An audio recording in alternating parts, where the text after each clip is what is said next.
This meeting is being recorded. Okay. All right. So, everyone, so this is the first community meeting out of three that we will host um, throughout the process of this project. Um, oh, sorry, Olivia, do you have? Okay, I see that now. Olivia will share the slides on your screen. And so we'll start with a short presentation. We'll wrap it up with quick Q&A session, and then we'll move on to the larger group activity.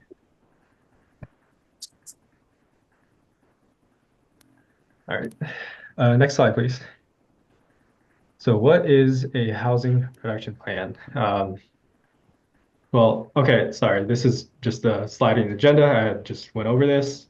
So, to begin this, we will review what it is, what exactly is a housing production plan, and some preliminary findings from reports that had already been published about your town. And then we will then have you move on to the group activity to learn more from you about what's working and what's not working in Aquinnah, and to start identifying a community vision and goals before closing out for the night. So during this presentation, please hold any questions and comments until the end before we move on to the group activity. Um, Olivia, is there anything I'm forgetting or? No, you've covered it Okay, all. Yep. awesome. Thank you. All right, so what is a housing production plan? So a housing production plan is, one regulatory planning tool under the Executive Office of Housing and Livable Communities to help municipalities reach the goal of achieving the 10% minimum affordable year-round housing. So you'll hear me mention 10% goals throughout this presentation, and basically the state has a goal for every community in the state to have 10% of their year-round housing stock be deed restricted or income restricted to affordable year-round housing and contribute their fair share of housing across the state. So with that said, reaching or exceeding this statutory minimum grants municipalities or communities more authority over Chapter 40B proposals and allowing more control over local housing development um, to be aligned with, local values and local goals set forth by the community. And so, as some of you already know, Aquinnah already has over 10% affordable housing, but I will get to that later in the presentation and what that means for the town. So nevertheless, the process of developing an HPP is, it can help communities better understand what housing needs are demonstrated by town residents and what barriers are keeping the town from meeting those needs. And with that information, the community can then set forth goals to meet those needs through intentional housing policy programs and strategies and so forth, and within a 5-year timeline. Next slide. So the housing production plan itself is pretty standardized um, and based on three specific elements. We have the housing needs assessment, this, affordable housing goals, and implementation strategies.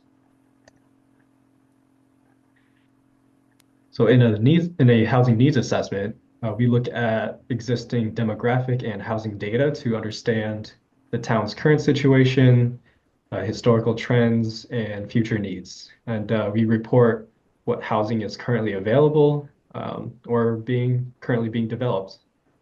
Um, and we additionally analyze current land use regulations and zoning as well that either support or inhibit housing opportunities. And finally, we identify the town's specific housing challenges in the context of broader regional and market conditions, and examines current and historical barriers to housing production and affordability within the community.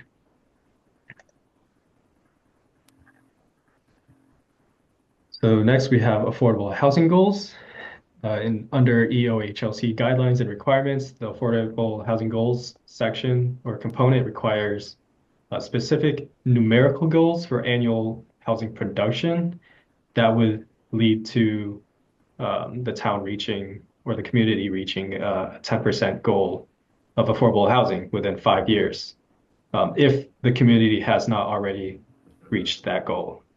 So it includes qualitative goals as well, such as encouraging a mix of different housing types, aiming to diversify housing options and providing actually affordable housing to people with low or moderate incomes. And EOHLC specifies that these goals are creating affordable housing um, for households earning 80% area median income or less. And it's important to note that their definition, EOHLC's definition, HUD's definition of affordability is that a household pays no more than 30% of their income on housing costs, which include either rent or mortgage payments, utilities, and other housing related expenses. And in Dukes County, the 80% area median income for a family or household of two people, for instance, is $83,400 and $104,200 for a household of four. The next slide. And lastly, the final component of an HPP outlines the implementation strategies. So EAHLC requires that a housing production plan outlines 5 specific strategies to work toward making housing more affordable. So communities need to think about what changes in zoning they are willing to make to allow housing growth and zoning to allow more diverse housing options. They need to identify what areas in the town that a comprehensive permit would be encouraged, meaning what parts of Aquinnah you think is most suitable for development or even redevelopment, and what municipally owned land can be used for affordable housing. And finally, the plan also needs to identify ways to collaborate regionally to meet housing needs on the island, and to address the growing problems with homelessness and for those who are at risk of losing their homes. Next slide. So once a housing production plan is adopted by the town select board and planning board, it is submitted to the office, EOHLC, and they will look at what is included. So they make sure that all the criteria are met, and they will only approve a housing production plan if it meets all of their requirements. Next slide. All right, so now we'll go over some town-specific data from previous plans that have been done for Aquinnah.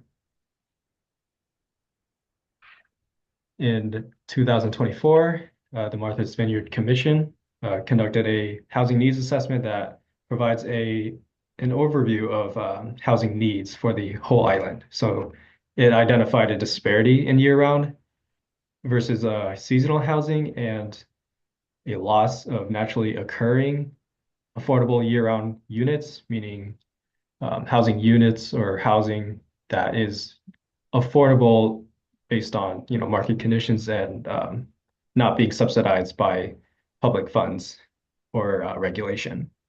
And lastly, that the contributing factor of a growing population in all 6 towns impacting and exacerbating housing needs island-wide. But throughout the report, there are some detailed data more specific to Aquinnah. So it estimated that for Aquinnah, 40, almost half of all 563 housing units are for seasonal or occasional use. And the home ownership affordability gap is $1,325,000, meaning that this is the difference between the median sales price of a single family home and the income, or what it is the difference between the median sales price of a single family home and the and what the median household can afford. So basically,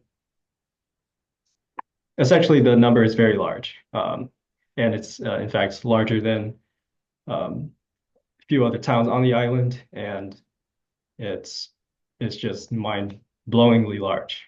And other data supports this, and that 30%, 32%, almost a third of all households on Aquinnah are cost burden, meaning that they spend over 30% of their household income on housing related expenses. The next slide. Furthermore, our firm, Bear Plane Group, had actually recently completed an island-wide zoning analysis last year, which provides a review of each town's zoning bylaws.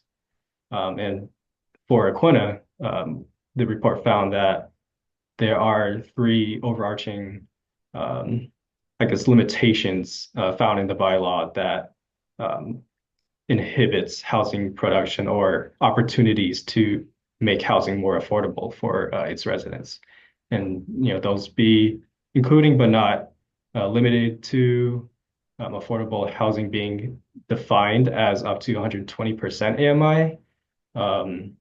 It's important that this that the town looks at a household that earns below that, because there are households in the slide shown previously, there are, or actually that might be coming up, but over a quarter of households on the island actually earn or have incomes below 80% AMI. And if the bylaw defines low income housing as up to 120% AMI, it's, is a high chance or high risk of town policy and regulations excluding very low income households that don't earn incomes up to over the median income on town.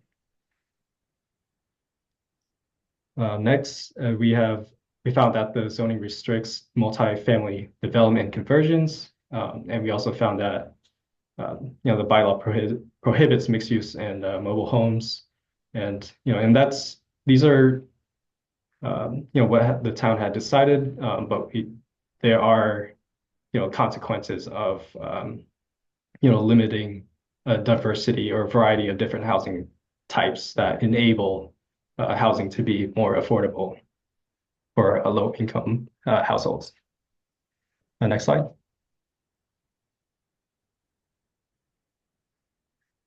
So another important document is the town's last housing production plan back in 2018.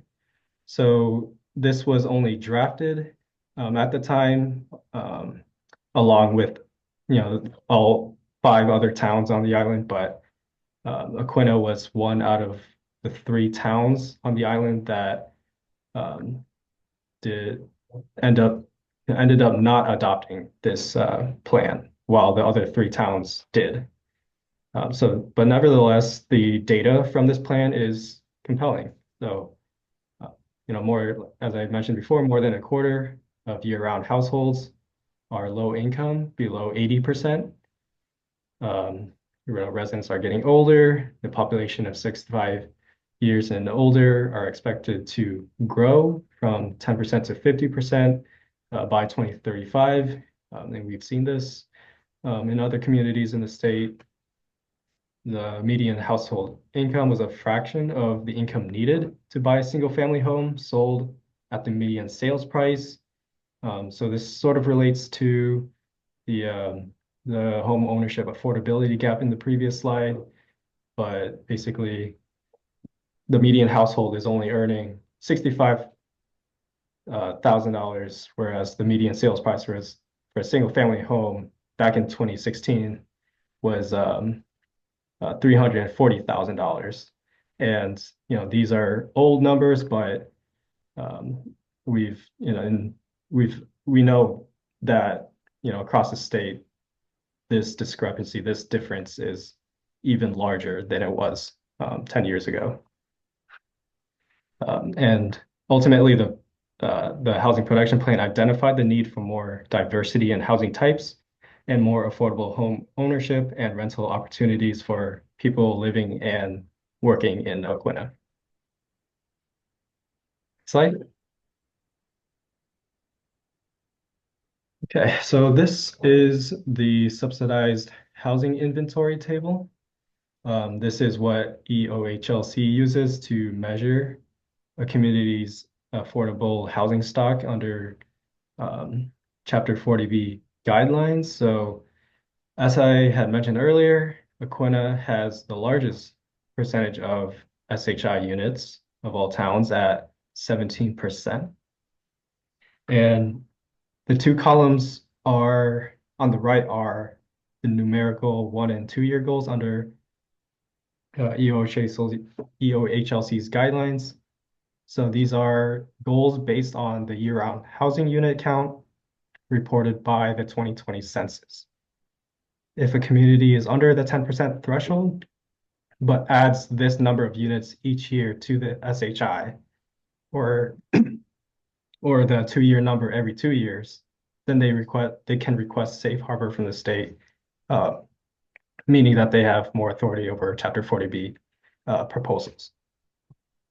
But that is only if they adopt their own housing production plan. So fortunately, this doesn't really apply to Aquinnah because you are well over the 10%, but there are many municipalities in the same position as you that still choose to develop and adopt a housing production plan because they find that it will still help them guide future housing strategies and maintain existing affordable housing stock. So in the bubble to the right, you can actually see how many SHI units Aquinnah had at the time of the last housing production plan process, and showing that Aquinnah actually lost 4 units on this inventory. So it is a good idea to be proactive and ensure that there will be enough affordable units in town for years to come. Next slide.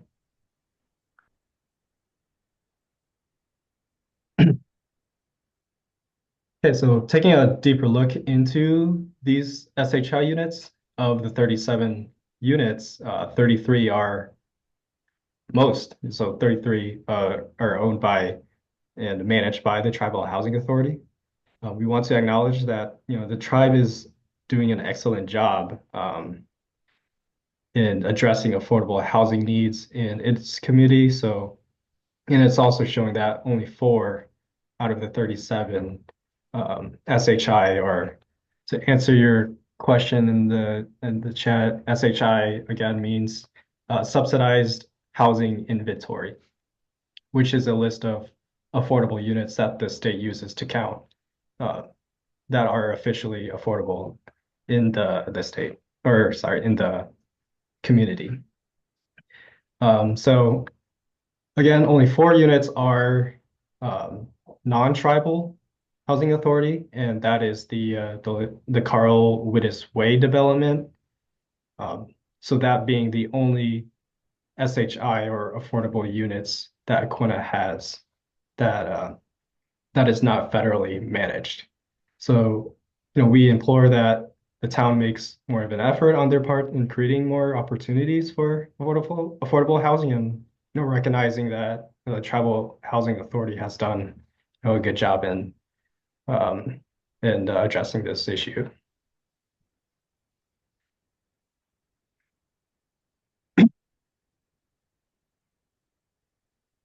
Okay, so quickly, you may be wondering how the 10% goal is calculated.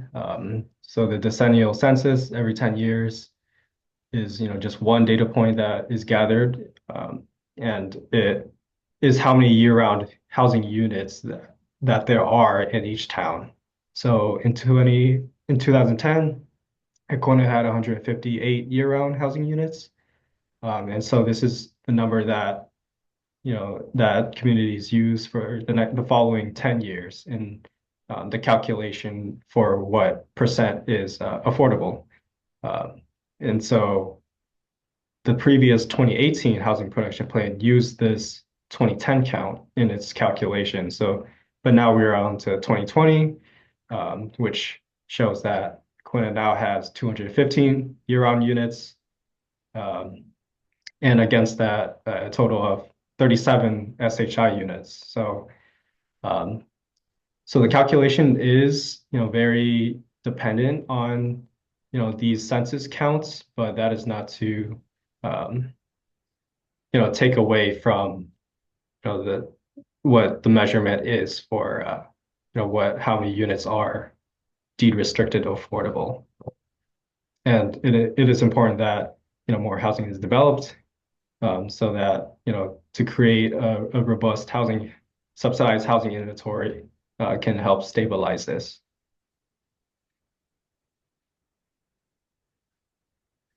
Okay, so that is the end of the presentation. So if anyone has any questions, comments, or concerns, I welcome you to, to share them.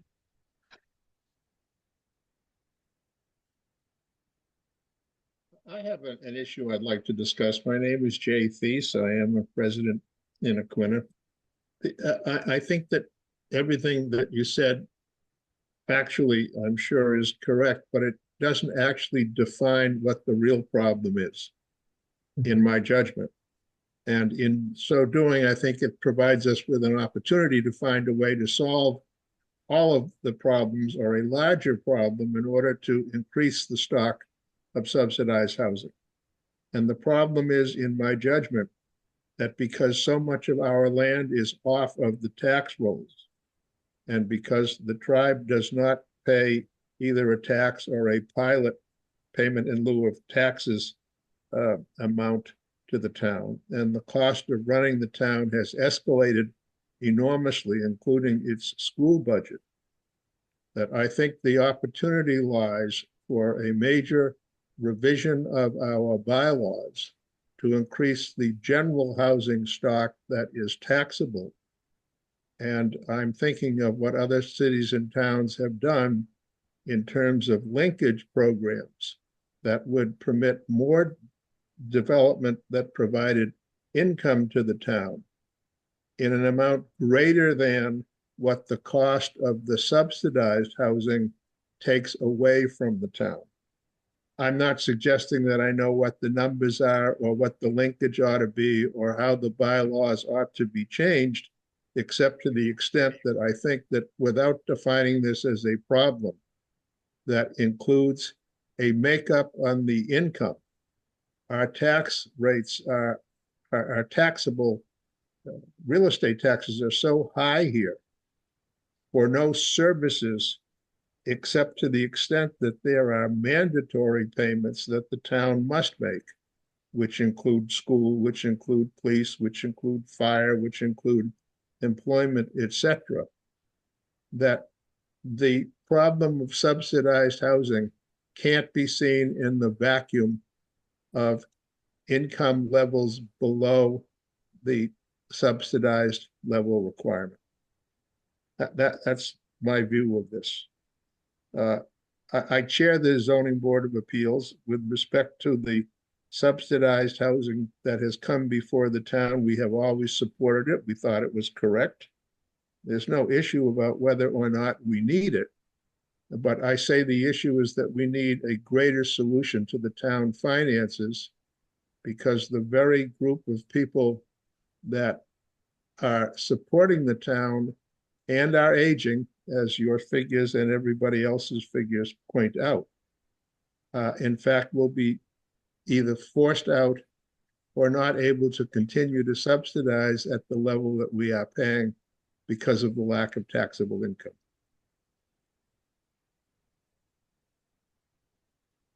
I think there's a great opportunity here, but it's going to require a great deal of work. Thank you, Jay, for sharing. And yes, I agree. You know, this plan doesn't have to solely focus on subsidized housing. We encourage that you as a town look at the problems collaboratively, and come up with solutions or goals, strategies to look beyond just simply deed restricted affordable housing, but a suite of other solutions that includes that, but that doesn't have to be the only focus. I came to this meeting a few minutes late, and so I didn't have a chance to hear you introduce yourself, but you represent the Martha's Vineyard Commission. No, Who do you represent? I I work for Barrett Planning Group. We are me and Olivia James here. We we are the consultant firm with working with the Martha's Vineyard Commission. They hired us to develop these plans for towns on Martha's Vineyard.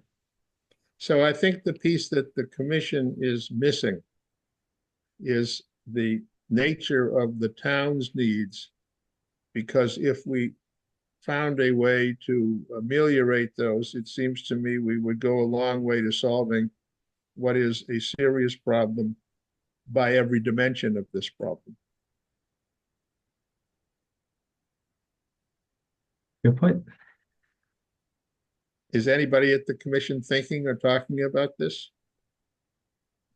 I can't speak for them, but that if I can definitely raise that with with Laura Silver, who we're working with directly, and that is something that we can talk to her about, and see where she would like to go with that. We have an opportunity. We should not squander it. Of course. Jay, if I can just, this is not what I was going to say when I raised my hand, but I disagree with slightly the way, not Jay characterized it, but I'm sorry, I don't remember your name, characterize it. You're not doing this plan for the commission, you're doing it for the town. It's the town's plan. And the commission doesn't do anything really except see that it gets done.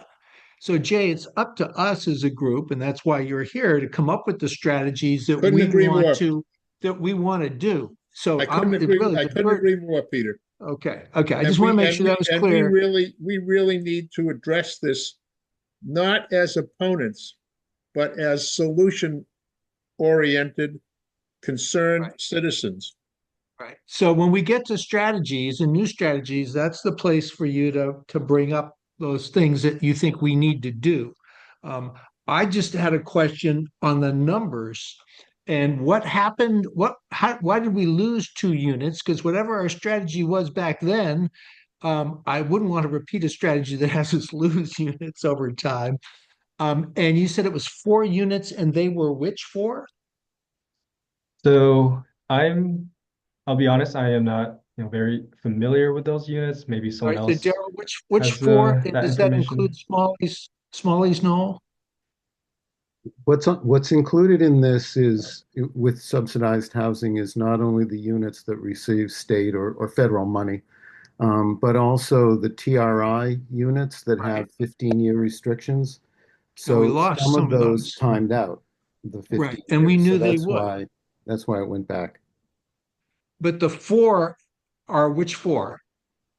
I'm not sure exactly which homes. They're private homes that receive TRI money. No. The 4 that currently count for us. Oh, Carl Wittes Way, the 4 apartments Okay, behind. what happened to Smalley's Knoll? Why don't we get credit for Smalley's Knoll? Smalley's Knoll is greater than 80% in terms of its qualifications. I think, well, actually, one of the units was 100% to keep with CPA money. The other was 80%. I think with those two, actually, I'm sorry, I was mistaken. They just haven't been put into the tally yet. Okay, so Yeah, because the they town should has to count. report, units. The state doesn't do it automatically. So I'm sure the housing trust submitted the information about Carwoodus Way. And I think for some reason it just never happened with Smalley's Knoll because by state law, even if only as long as a certain percentage of the units are 80%, all of them count for 80%. So in terms of Smalley's Knoll, that would count as two more. All right. Hi Well, guys, I just hopped on. I have a question about Smalley's Knoll. Mhm. That was an Island Housing Trust project. Yes. Okay, so someone from the town can contact Island Housing Trust and ask Mhm. them to investigate why it's not showing on the SHI.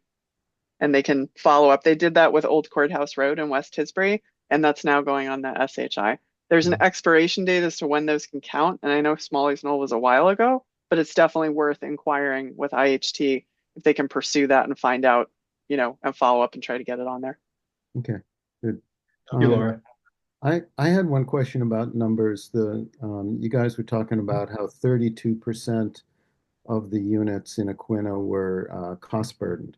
I assume that's 32% of the total, which would mean that essentially 32 out of the 47% that's year round is cost burden. Because I would assume the non-year round units probably aren't cost burden because they're second homes. Yes. So is that correct? Yes, I'll have to double check the methodology in that, but that is generally the case. So that would essentially mean that 15%, right?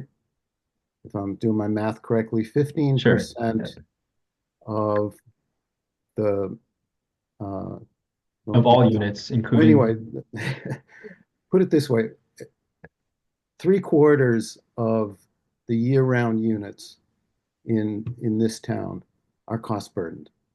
So before you even get to taxes, we've got, call it 2/3 of 215 homes, because that's the amount of year-round homes in town. 2/3 of that are cost burdened. So those are families that we have a high possibility of losing. Aquinnah families who won't be able to stay here. So, Jay, I would agree with you in the sense I'm that very the sensitive to finances that here, issue, Daryl, as you yeah, know. no, I'm saying the financial issues are very complex because it's not only adding units, but it's not losing the naturally affordable units that homeowners have. And It'll that change the ties character in of the with town. That's right. that ties in with tax structure. So the question is, when we're talking about affordable housing, it's not. I would take a different a different what would you say, a different side of the coin with the tax question, where it's more of a question of we have a problem with people, some people who cannot pay their taxes, and because we do have some families who are behind, and it's a tax issue. They run the chance of losing their homes to either foreclosure or whatever. So how can we see a financial strategy in town that isn't with a sense of let's lower everyone's taxes, which would be great, but it's like let's focus on the problem. Let's see I don't know what's where happened to my our computer. our I'm people flipping are out at here. risk. So I don't think I don't mean to imply that it's only a Mhm. tax problem. It's an income problem. It's a it's cost yeah, problem, however it's solved. But yeah, it's that cost of It won't living, be etc. solved without some bylaw changes. Mhm. Can Am I So I make a jumping? suggestion here? So mhm. I know that Tony's, moderating. I think it might be good if we just like let Tony call on people so that we just don't wind up, getting lost in back and forths. Sure, thank you. Yeah. Thank you, Laura. Yes, we will, move on to if no one else has any more questions, we'll move on to the group activity. So that is, the space where these conversations would be better to have. So if no one has any questions, this is a Miro board, so we will go over, we'll have 4 prompts for you as the larger group. So one, we want to ask you, what is working well regarding housing in Aquinnah? So what helps and what helps us create affordable housing? The second prompt, what is not working well? So what's keeping us from creating affordable housing? And the third being the visioning prompts. So what does housing at its best look like in Aquinnah? So just picture Aquinnah, 10, 15, 20 years from now. What do you picture the housing market looking like, or with the situation looking like, or even the town? What does it look like to you? And how does housing help Aquinnah achieve that? And then lastly, we want to ask you, for more specific housing goals. So how can we achieve that vision, more, I guess, discrete actions? And Daryl and Jay, this is where you get to jump in and give your specific suggestions. Daryl, I know you've got some thoughts about tax relief. And Jay, it sounds like I missed the earlier part of the conversation that you had a suggestion as well. Well, this is Jay speaking. I have a suggestion to the extent that I think we have to redefine the problem to determine how we can, quote, afford to continue to have an affordable town for everyone that wants to be in it. And that's going to require, I think, some thinking about changing the bylaws, because we do have undeveloped property here, but there are tremendous amounts of restrictions on property development here. Some of them are good. Some of them, I think, are unnecessary. But in any event, with it simply. So Jay, let's just simplify that into a goal. So is what you're saying, sorry, is what you're saying to re-examine or examine the bylaws to look at unlocking undersized lots? Is that what you're saying? I would.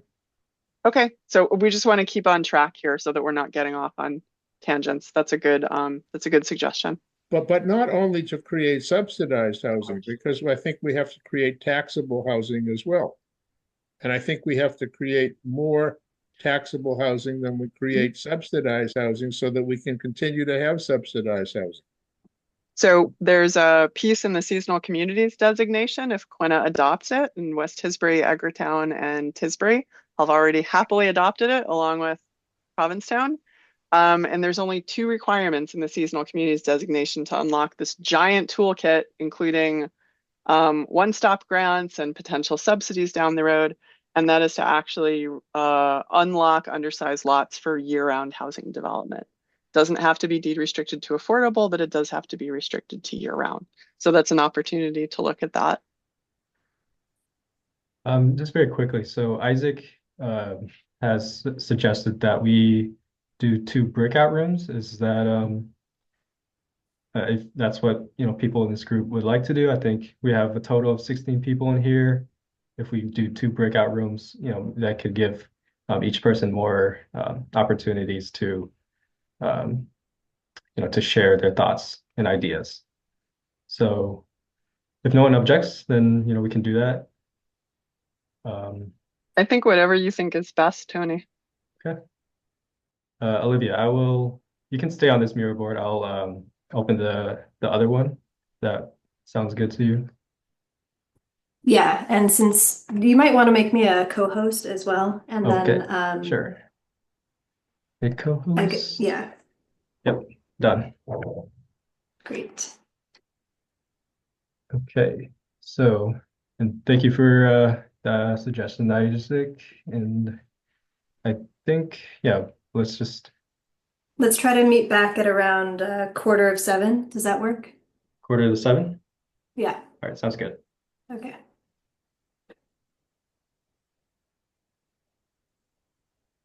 Are you guys going to assign people to the breakout rooms, or people just I think I'll assign automatically. Okay. All right.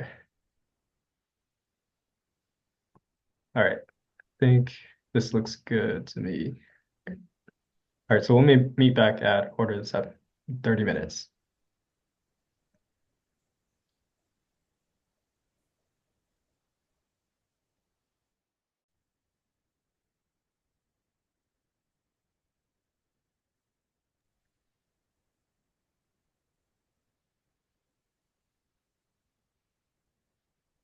Hi, everyone. Thank you for bearing with us. Um, so, yeah, how about we go ahead and get started? Oh, sorry, let me share my screen so you can see this.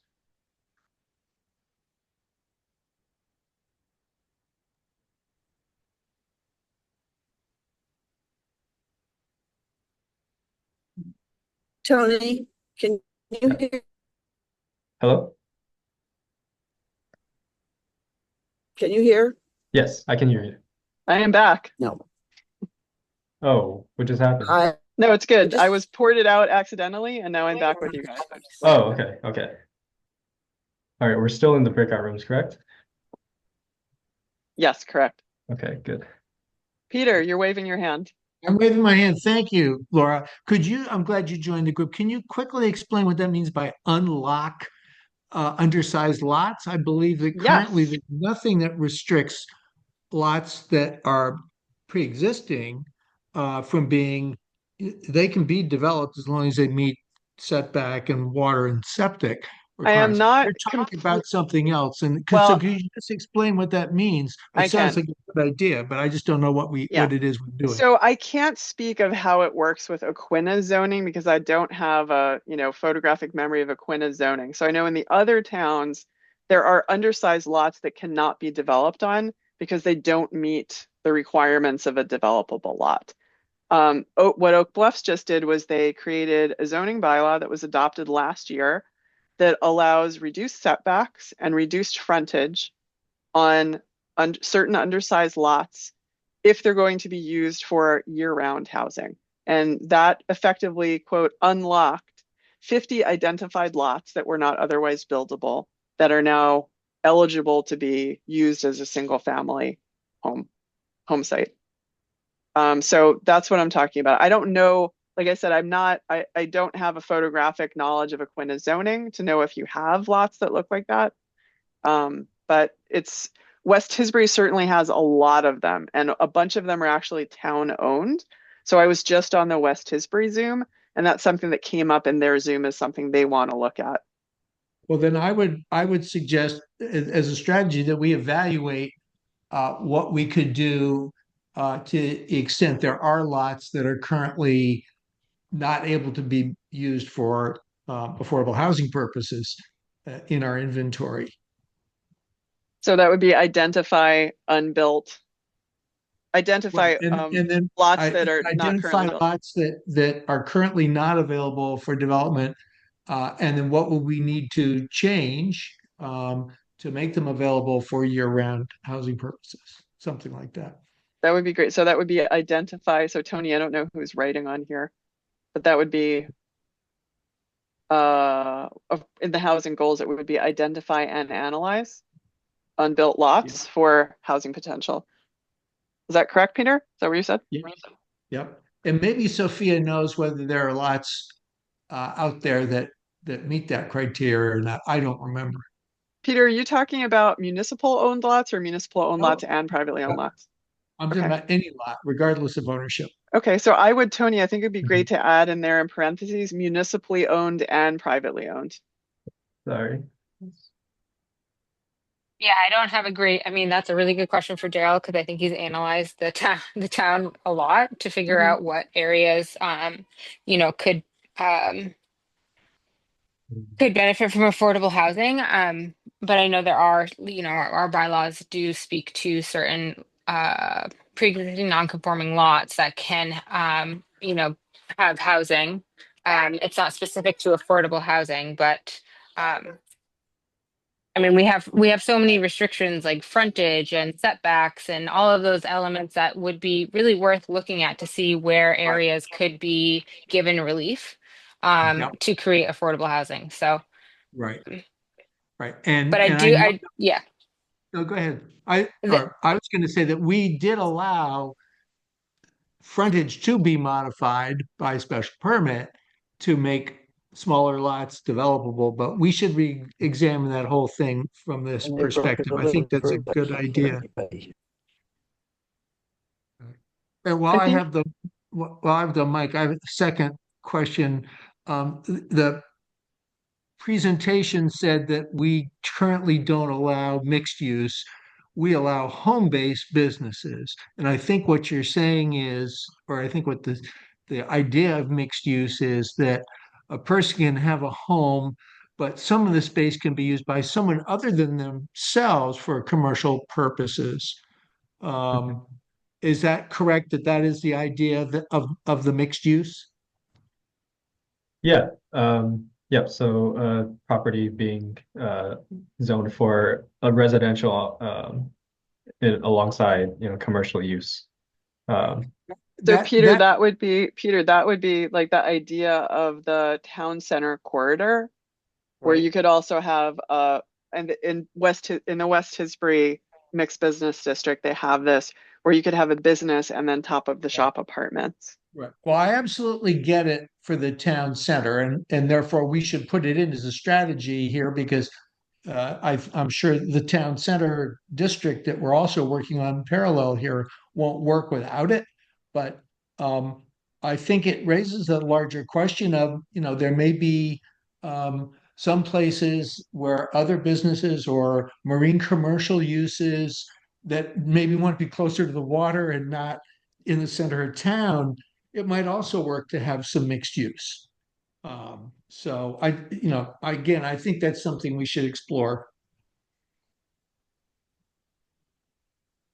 great. And I'll shut up. Yeah. Right.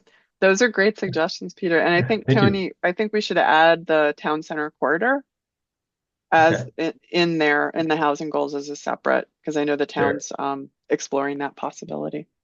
And And that's that would, to basically speak to Jay's concerns, that would also increase your tax base. That would create taxable commercial property that would bring a lot of revenue into the town that doesn't currently exist. Many years I represented a major Swedish company with their developments in this country, and they have been exceedingly successful in Sweden with mixed use properties with significant commercial development, and part of that development catered to the needs of the housing stock in the same buildings. They even do it with school buildings. Whether or not that would be something we would do, I don't know culturally, but the Swedes have developed quite a wonderful concept. Mhm. I am familiar with that, and it is also being done in the United States with libraries. They're putting apartments over libraries, which is working really well on municipal property. Just out of curiosity, is there a specific state or city in mind? It's ridiculous. They moved into, Isaac said he wanted the meeting to break up into breakout groups. So we're now broken up into breakout groups and I can't hear anything. Morgan, we can, What group is this? This is Where the is- Housing Production Plan, the Martha's Vineyard Commission, Aquinnah meeting for the Housing Production. Tony, why Plan. don't you And mute Jay Morgan? Thies Because I is think holding. Okay.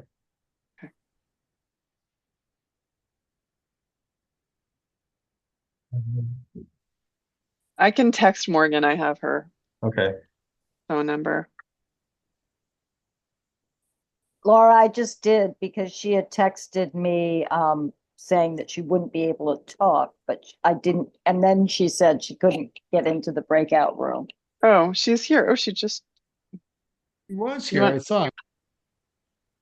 I don't I see think her she now. just got ported to another. But we seem to have lost her. Mitzi, there should be a prompt on the screen that permits you to get into the breakup room.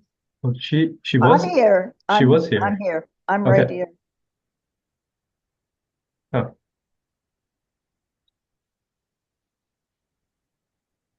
Okay. Yeah, So So I can't read the note, but just to follow up what Laura said, that another strategy should be the creation of a town center district that allows high residential density, mixed use, and standalone commercial activity potentially. Yeah, you can, that's the town center corridor, Tony, and you can just flesh out what I said because Peter is actually a town resident, so he knows more about this project than I do. I'm on Uh, that committee too, so, but Okay, so is so Mitzi and Daryl. So. yeah, Here, I'll zoom in. right. Increases taxable commercial property, adds residential, and mixed use options. Thank you. Use with an E. Oh,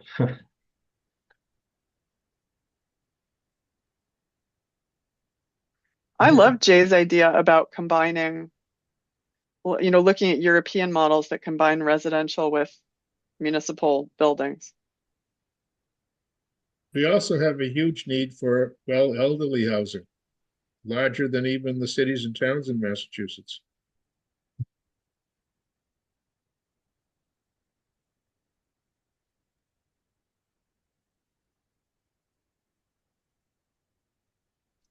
So the European models for residential buildings, it would say combined with municipal uses.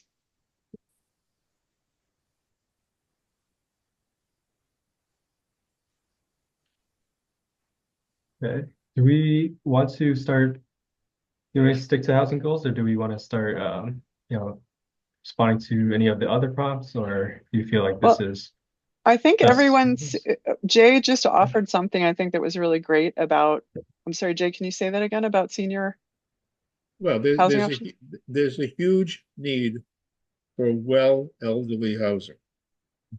Percentage wise, I think the number of that the percentage need here is, I think, even greater than the city of Boston's. I don't know about absolute numbers, but percentage wise, we don't have that kind of housing. And in order to build that kind of housing and make it make sense and dollars and cents, you need to build multiple units under a common roof. And it provides both for market housing and subsidized housing, whether it's a rental project or a condominium project. There are ways to do it. It's a matter of, I said, of seizing this as an opportunity for change that includes all of these various factors because they're all important. And the only thing I will say about the Martha's Vineyard Commission's role in this is that regardless of whether or not this is a town project, which it is, you're an agent of influence. And I think that including in your thinking, this larger definition of a problem for an area is an important part of finding its solution. Okay, thanks, Jay. Do you guys have, I'm going to ask an uneducated question here because I don't have your zoning bylaws in front of me. Do you guys have any allowance for multifamily? I seem to recall that there is no multifamily zoning bylaw in Aquinnah. Yes. Yeah, we do. You have a multifamily zoning bylaw? We do. On lots that meet the density requirements. So on 2-acre lots, you are allowed to request a special permit or seek a special permit to do 2-family dwelling. You have to have the 2 acres. So the Carl Wittes Way project did not Clay, stop. Did not have the 4 acres to be able to do the 4 unit. So they had to go through the zoning board of appeals to seek relief. Which we Variance, supported. which they supported, yeah, greatly Okay. supported, but we just it is all tied up to density. Okay, well, what I would 2 acres. suggest is, I know Tony, maybe you can, did you run through the suggestions and the zoning bylaw analysis? Because I know there were some good ones in Aquinnah with some like pretty moderate changes that could be made to unlock some opportunities. No, in our presentation, we didn't go through you know, the specific recommendations. So I think it would be really helpful to go through those because I think the West Tisbury meeting, they did go through those and there was a the employee housing bylaw, like updating West Tisbury's employee housing bylaw is kind of low hanging fruit.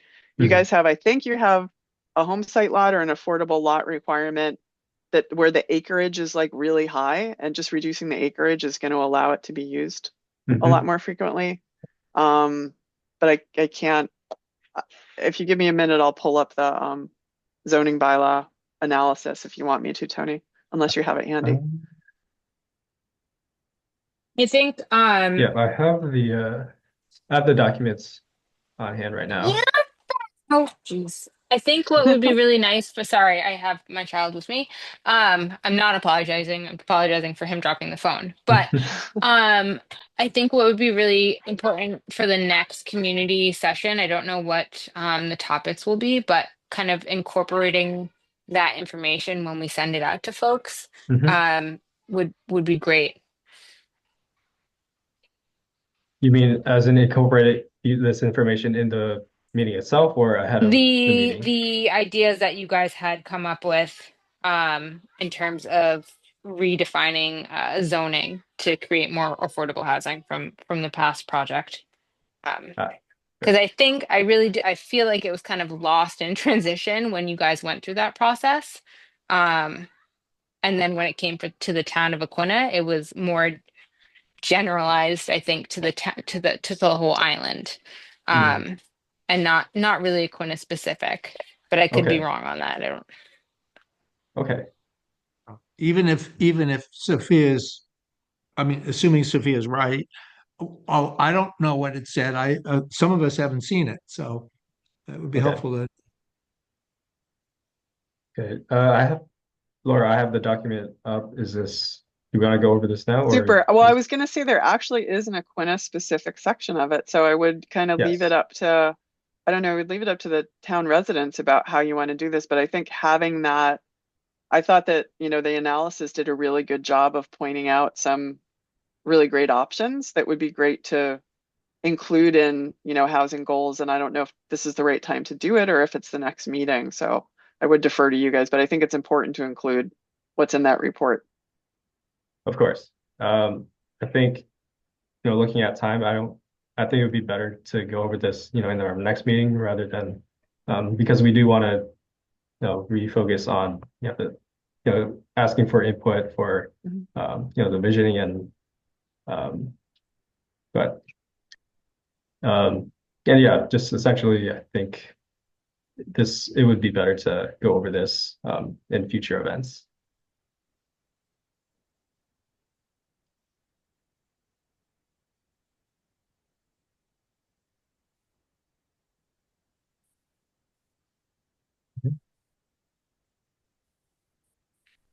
Or do we, want to refocus our attention to this activity? I know we've have a lot of, ideas for goals, but does anyone have any ideas or thoughts on any of the other prompts? So what isn't working well, what is working well? Um, and all of this is, will be very helpful, and in addition to, looking at and sharing the zoning recommendations in the previous studies, I think this will, help us sort of understand the community a bit further too, as well. I think Mitzi had to drop off at 6:30. So as far as the Yeah. working well, if the town residents want to jump in, Peter, I saw you just unmute. Do you want to jump in and throw in some stuff you think is working well? Well, that's why I was asking about the numbers. It's confusing. I felt like we had built a whole bunch of housing since the last plan, but it didn't seem to show up in the numbers. We knew we were going to lose some of the subsidized ones, but the town has made a major effort and added at least 6 units, which for us is a big number. Uh, and so I Mhm. think that the town, when it wants to, can make affordable housing work.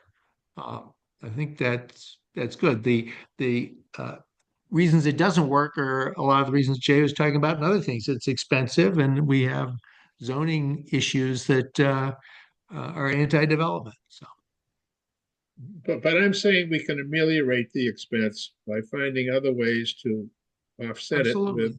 development that is fully taxable. And that's a solution to that problem. Right. So, I mean, anyways, I think that housing can work well in Aquinnah when we put our minds to it. So, like we are right now. Peter. Yeah, Sophia?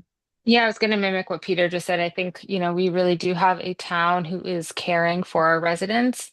We have a really good housing committee who has been active throughout the however many years I've even served on it. And we really focus on a goal, we set our minds to it, and we get it done. And we have tremendous support from the town.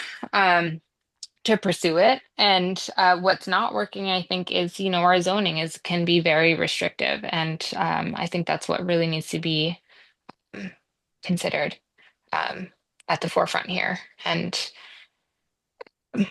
it's hard. I mean, I know you pointed out that our bylaws have up to 120% AMI as affordable housing or as lots, but what's hard to consider in this aspect is we have a lot of professional people here on the island, and how do we meet, the cost of living, but also recognize that people are working really hard, or yes, they are getting paid a bigger wage, but yet still can't meet those market price rates here to maintain their livelihood. Um, so how do we approach such a wide gap of income? Well, Sophia, you've defined another very important part of this problem or this model, and that is it's not only about housing people, it's about providing opportunity for the people that we are housing and our population in general to be able to make a sustainable life. Tony, I think that many working professionals with good wages is actually, Sophia, correct me if I'm wrong, was that going into housing not working well? Is it many working professionals with good wages who can't access housing? Is that what you're saying? Yes, they kind of Okay. are Or priced out? out of the bracket of affordable of state affordable Right. requirements. So Does they that make don't sense? Yeah. qualify. So they're missing. So you're talking about missing middle. They don't qualify for Right. capital A Yes. affordable. Right. And they don't qualify to be able to go and buy a multi-million home, Mhm. which is what the average price is now for homes here. Yeah. I think another thing that's not working well is Aquinnah has the largest affordability gap on the island because the real estate is so incredibly expensive. Yes, which I think is what Jay, was really discussing earlier. Yeah.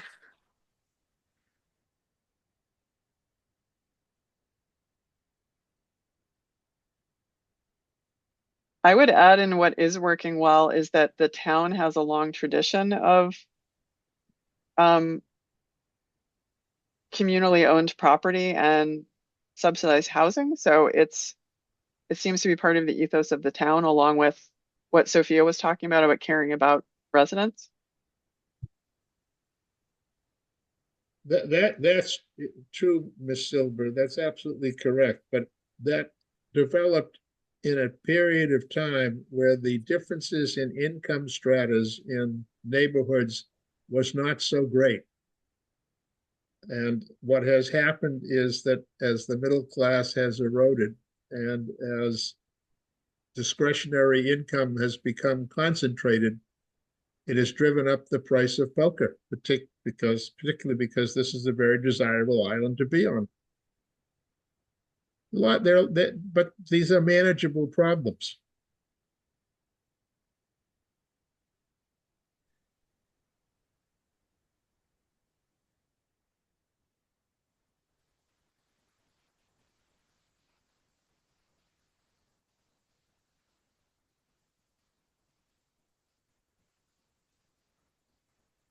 I think you want to add housing cost burdened and tax burdened residents to the not working well.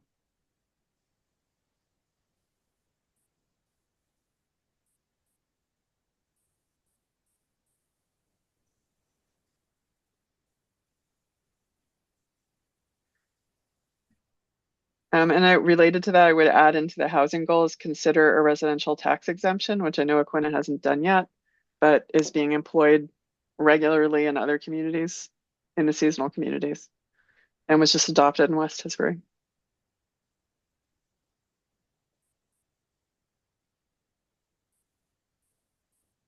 You said for working well, right? No, that would go into Uh, the housing goals because Aquinnah oh, hasn't goals. actually looked at Gotcha, that yet. gotcha. Yeah.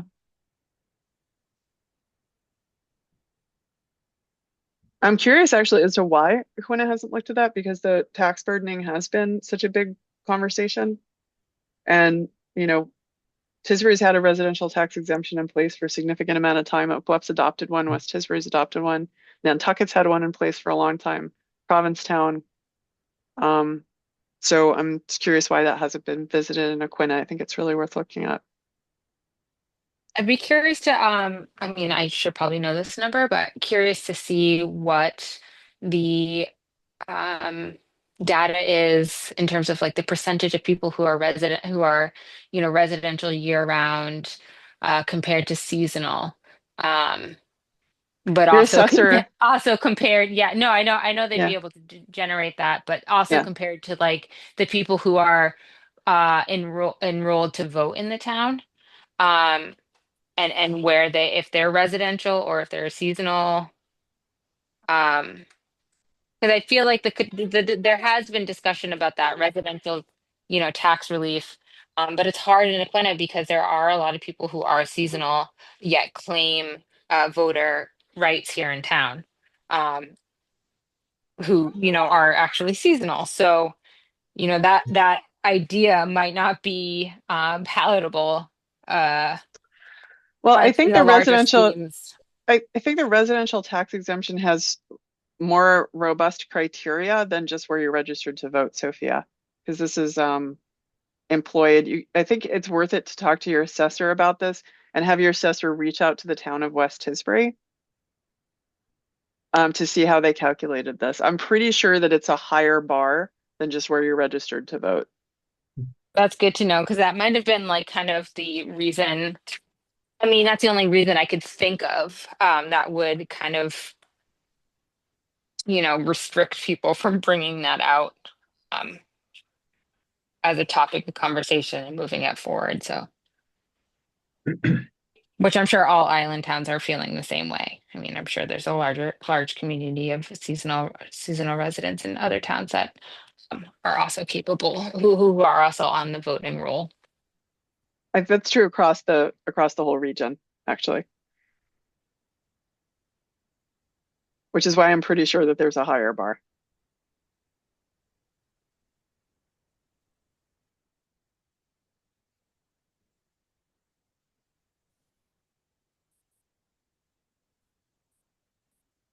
Hi, I would, I sorry, go ahead. sorry. I do have a question for our host. I'm sorry I didn't catch your name, but the numbers that you shared in the presentation, you showed that the Wampanoag Tribal Housing Authority and their numbers of affordable housing units versus the town. I took that as it counting in the overall total. Is that correct? That's correct. Okay, so I would say we can probably put that under what's working well.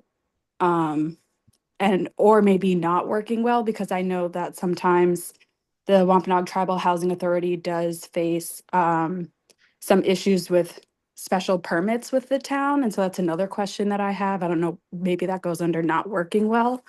Um, I can respond and to that in part. The only special permit that the tribe has ever come to the zoning board of appeals was absolutely supported unanimously. okay, well then maybe I'm wrong about that, but we can stick with the what's working well is obviously what the tribe is doing. And so I think in supporting that, it would also support the overall total for the town.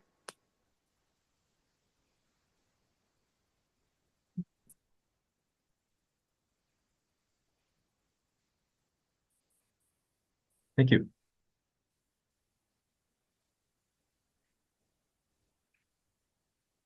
So we do have a minute left, but I want to give you all an opportunity to, have if you have anything, please share and we can add them here before we regroup as into the larger group. I would put under, if I might, under the vision, what does housing at its best look like in Aquinnah? I would put more opportunities for year-round residents.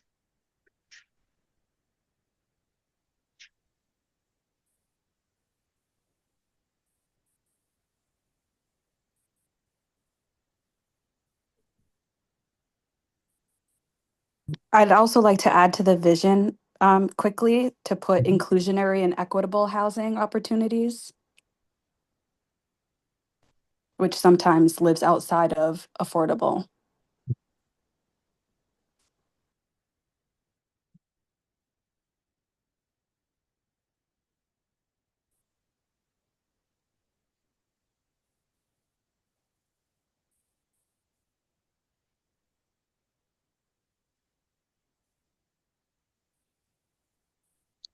And I wonder if if we can word something about preserving naturally Mhm. occurring affordable housing in Aquinnah, which would encompass like tax relief and, you know, um, rehab and repair.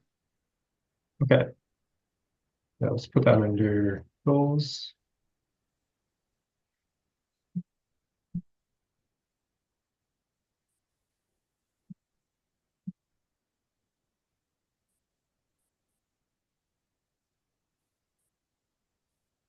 Okay. I will end this breakout room and then we will meet with Olivia and the rest of the group. So thank you all for your participation in this.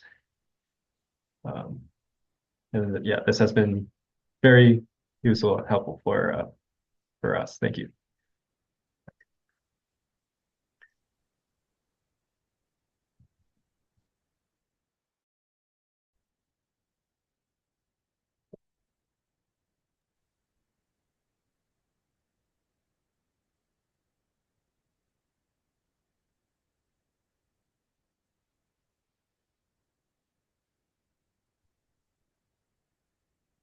All right. The group shrunk. Where did everyone go? I think, yeah, I'm not sure. I wonder if,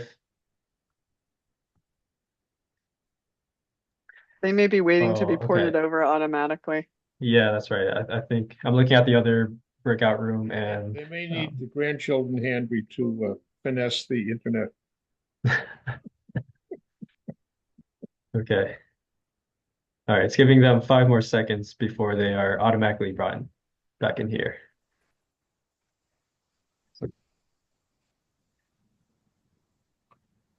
Jay, how come you weren't in my group? I probably should be, but I'm one of those guys that's made to expire, I hope no time soon, but not retire, and happily I am busy. I have no doubt about that. You found plenty to keep busy with. Jay, actually, just to let everyone know, Jay created one of our first um, home site lots on his property for Lenny and Mallory. I might add that the town was exceedingly forthcoming with respect to that because Francoise and I, my wife and I, socially thought that if the American dream is home ownership, then in fact, if you're going to lift somebody up who have the capacity to be lifted, they ought to own something. And so we objected to the provisions that the town had at the time, and I think still does, that no profit could be made when the resale came along. And we worked out a perfectly reasonable compromise, which that to the extent that the homeowner was there for 10 years or more, that those restrictions would be gone. And we are pleased that more than 10 years has passed with a fabulous neighbor, wish Lenny was still with us, who own their property to the ground, free to do what they want with it.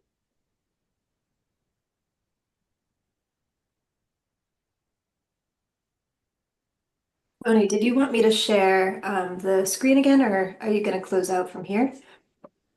I think that won't be necessary. Yeah. So we do have 10 minutes left of our scheduled meeting time. So, um, we welcome any, final or closing thoughts or remarks. If you'd like to share any, yeah, we have,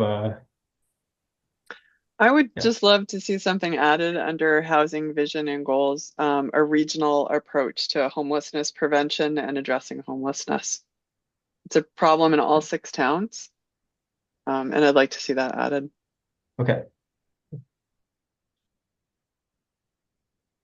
I don't want to sound heretical, but maybe we ought not to be 6 towns. Maybe we ought to be a town and a county and a government. Ooh, Uh, that's another meeting. I will say I'm hearing this in every housing production plan. So,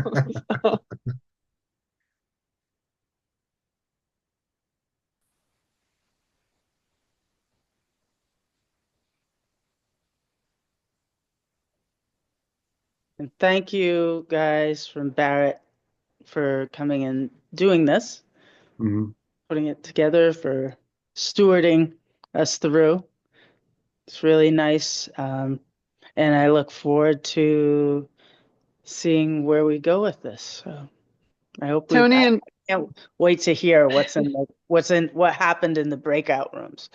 I was gonna say, Tony and Olivia, are you guys going to combine the grid from the 2 breakout rooms, and will that be posted to the website so everyone can see what it looks like? We'll probably end up posting separate, but both of the boards, yes, but probably not combining them into one. Okay, but when you do the overall, you'll combine those goals for Aquinnah, right? Yeah, they're gonna inform that section. Yep. That would be great. If those could be posted to the website, it would be super to be able to see those. Yeah. Definitely. Yeah, thank you everybody for showing up tonight. I just asked that everybody, there's 2 more sessions, community forums, and those of you who are here, which are, pretty much the usual suspects, um, really spread the word on getting people to come out. I think there'll be one in person and one Zoom. Um, to get, people who are passionate about housing here on the island, to really come and listen and voice their opinions, because I think when we all kind of collectively gather together, a lot of good ideas come out. Um, and I feel like Aquinnah has been doing a lot, but we do need to, really think of the future here and what that looks like. And we can't do that without the people who are here, um, and have visions. So. Right. Yes, so following that, Sophia, is it okay if we say when the next meeting is, or do you want to wait until that's confirmed, or we can say, it's Yeah, tentatively, yeah, tentatively May 5th, sure. Okay. in Yeah. person here in Aquinnah. Um, and we'll be spreading that information once it becomes solidified, but I'm pretty sure that's the date, right? Yes, May 5th, Okay. Yeah. around the same time in the evening. Yeah. Great.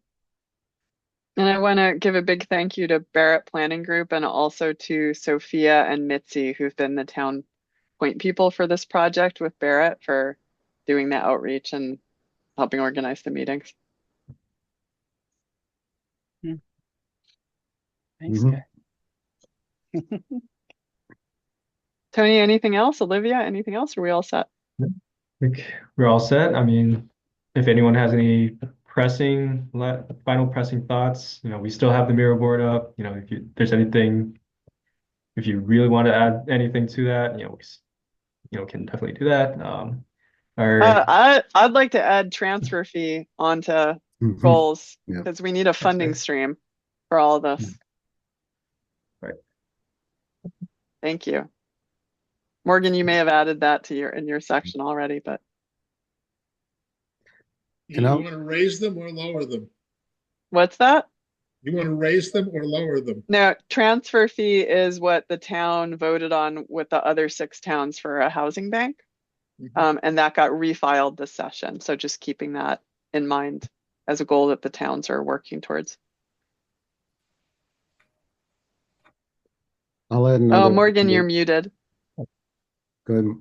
Here.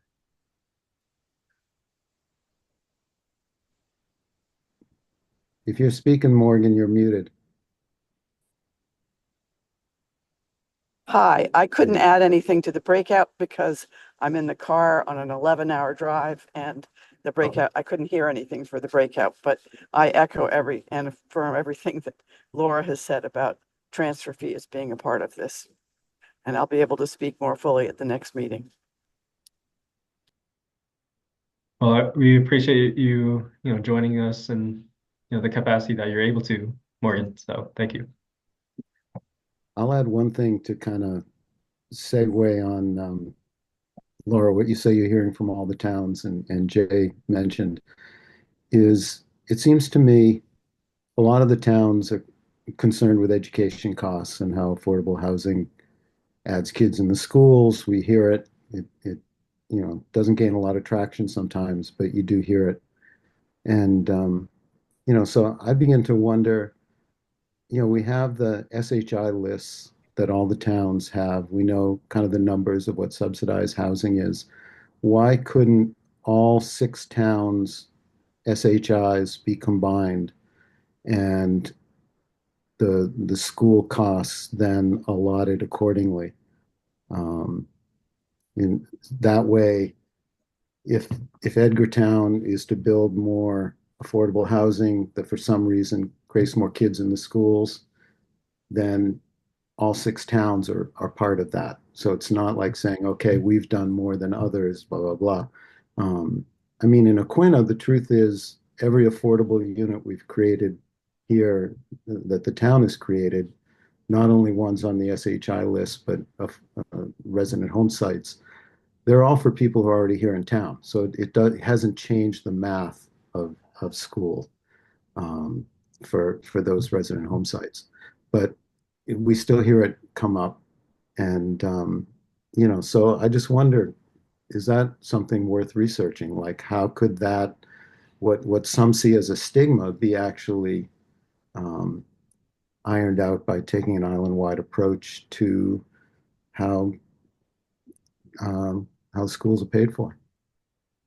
Well, just to expand on that a little bit, Darrell, I mean, it's the concept of regionalization. And there was, in fact, a report that we have that the state did at the request of the select people, I think maybe 9 or 10 years ago, that moved toward the direction of implementation of regionalization. It simply hasn't happened. I think they particularly dwelled on the issue of police and fire, but there are a lot of municipal services that probably could have some marginal efficiencies if they were regionalized. But this is really a mathematical thing that I'm proposing that's limited to the subsidized housing inventory. Well, so this came up in West Tisbury, Darrell. So Tony, I would suggest adding 2 pieces to the goals. One is engaging the state around regionalizing the subsidized housing and engaging the other towns in the state around regionalizing the subsidized housing inventory. And then I would have another goal that addresses what Jay said, which is increasing investigation of regionalizing to reduce expenses.